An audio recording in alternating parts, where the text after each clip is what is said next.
স্মারকলিপির ফলে চূড়ান্ত গেজেট প্রকাশ।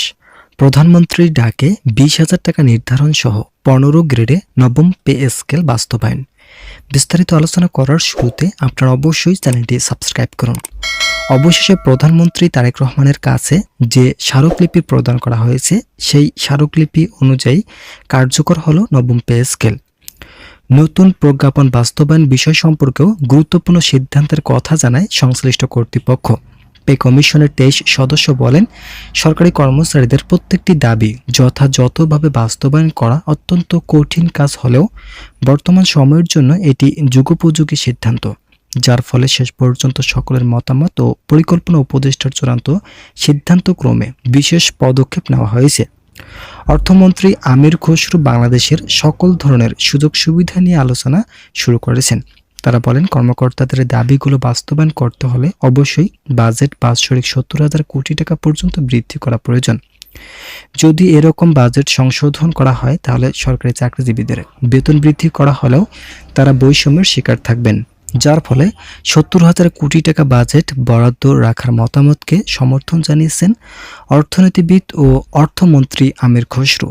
সূত্র জানায়, বাংলাদেশের সরকারি চাকরিজীবীরা অত্যন্ত ধৈর্যশীল। তারা ধৈর্যের সঙ্গে সকল কিছু ধারাবাহিকভাবে বাস্তবায়ন করার নতুন সিদ্ধান্ত গ্রহণ করেছেন।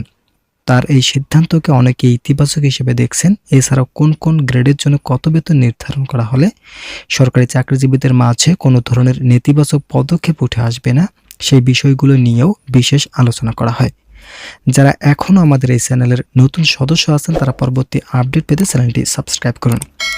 প্রধানমন্ত্রী তারেক রহমান বলেন, আমরা সর্বনিম্ন বেসিক ২০,০০০ টাকা নির্ধারণের সুপারিশ করেছি। এই টাকা বর্তমান সরকারের কাছে খুব একটা জটিল প্রক্রিয়া না হলেও বাজেট ঘাটতি ও আর্থিক কিছু সীমাবদ্ধতার কারণে ২০,০০০ টাকা আগামী মাস থেকে কার্যকরের নতুন সুপারিশ উঠে আসে। এখন শুধুমাত্র আংশিক বেতন স্কেল বাস্তবায়ন করার সুপারিশ করা হয়। এরপর আগামী ২০২৬-২৭ অর্থ বছরে বাজেটের উপর নির্ভর করে পূর্ণাঙ্গ নবম পে স্কেল কার্যকর সুপারিশ আসবে। এখন আংশিক বেতন স্কেল সরকারি চাকরিজীবীদের ভাগ্য পরিবর্তন করতে সক্ষম, কেননা কর্মচারীরা বর্তমান সময় পূর্বের গ্রেড অনুযায়ী সর্বনিম্ন বেসিক ৮,২৫০ টাকায় পেয়ে থাকেন, যা অত্যন্ত নেতিবাচক। তাই এখন ২০,০০০ টাকাকে সমর্থন জানায় অধিকাংশ অর্থনীতিবিদ ও সংশ্লিষ্ট ব্যক্তিবর্গ। জাকির আহমেদ খান স্বয়ং বলেন, একটি দেশের ভারসাম্য রক্ষার দায়িত্ব পালন করে থাকেন অর্থ মন্ত্রণালয় কর্তৃপক্ষ। তাই অর্থ মন্ত্রণালয় থেকে যদি সকল কিছু ইতিবাচক সিদ্ধান্ত নেওয়া হয়, তাহলে সরকারি চাকরিজীবীদের মাঝে যে ধরনের পূর্বের বৈষম্য ছিল, তাদের সকল বৈষম্য চিরতরে দূর হবে। তাই সকলের মতামতকে সমর্থন জানিয়ে শেষ পর্যন্ত নবম পে স্কেল কার্যকর হতে যাচ্ছে সর্বনিম্ন ২০,০০০ টাকা নির্ধারণের উপর। অর্থনীতিবিদরা বলেন, অবশ্যই বেতন ধাপে ধাপে বৃদ্ধি করা প্রয়োজন। যদি একবারেই সকল কিছুর সিদ্ধান্ত নেওয়া হয়, তাহলে দেশের অর্থনৈতিক অবস্থা স্থির হতে পারে।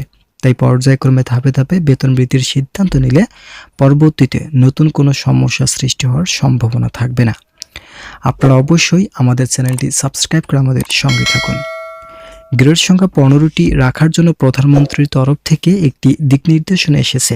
এছাড়াও যারা সর্বশেষ গ্রেডে কর্মচারী থাকবেন, তাদের জন্য বিশেষ একটি ভাতা সংযোজনের পরামর্শ দেন। একই সঙ্গে যারা নিম্ন গ্রেডের কর্মচারী আছেন, তারা অর্থনৈতিকভাবে কিভাবে স্বাবলম্বী হবেন, সেই বিষয়গুলো নিয়ে আলোচনা করা হয়েছে। পে কমিশনের একজন ঊর্ধ্বতন কর্মকর্তা বলেন, বাংলাদেশের সরকারি চাকরিজীবীরা দীর্ঘ ১১ বছর থেকে বিভিন্ন সমস্যায় জর্জরিত ছিল, কিন্তু কোনোভাবে চূড়ান্ত কোনো সিদ্ধান্তে পৌঁছাতে সক্ষম হয়নি সংশ্লিষ্ট কর্তৃপক্ষ। পূর্বের অন্তর্বর্তীকালীন সরকার এবং নির্বাচিত সরকার বেতন বৃদ্ধিতে ইচ্ছা পোষণ করলেও সিদ্ধান্ত নিতে কালক্ষেপণ করে, যা একটি দেশের অর্থনৈতিক অবস্থানকে স্থির করতে যথেষ্ট।